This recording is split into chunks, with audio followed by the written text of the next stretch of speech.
Okay, part C then.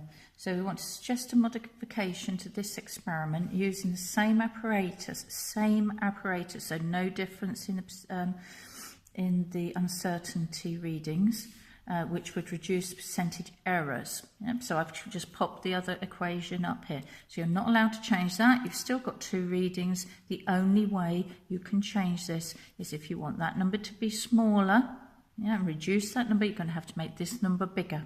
So your two explanations are to use a greater mass,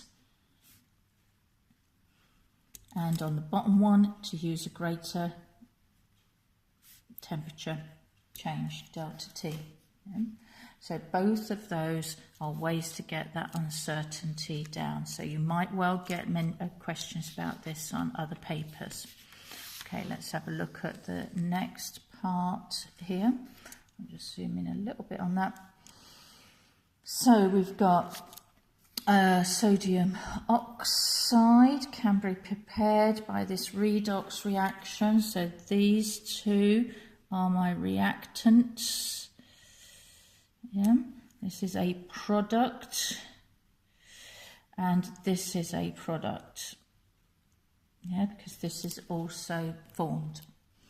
So first of all, what is the systematic name of this? So systematic names mean you're going to include Roman numerals.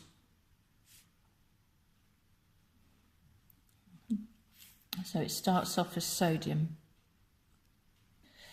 Yeah, and then it is nitrate. What you are going to have to define is what is the oxidation number of that nitrogen in the nitrate. So if these are 2 minus 2s, that's minus 4. Plus 1 there leaves you with plus 3 here for that nitrogen. So that is nitrate 3.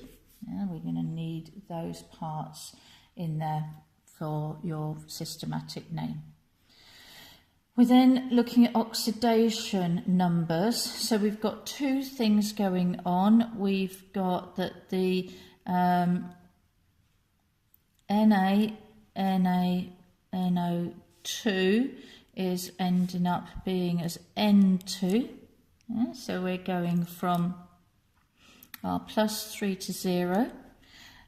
We've also got that we're starting with some sodium, which isn't there at the end. It's changed into a form of sodium plus. Yeah, so that's gone to 0 plus 1. Yeah. So this is an oxidized one.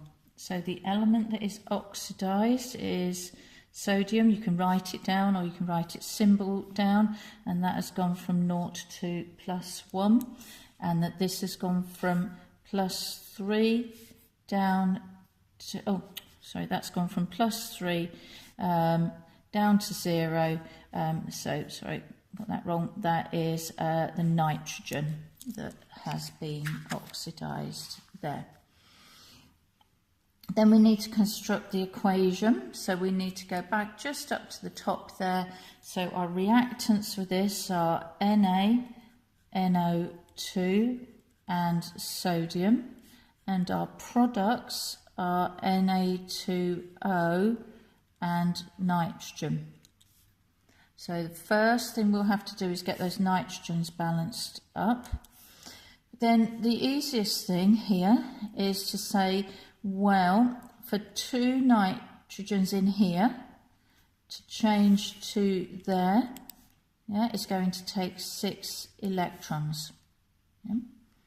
Now each sodium, when it goes to sodium plus, is only a 1 electron. So we will need 6 of those.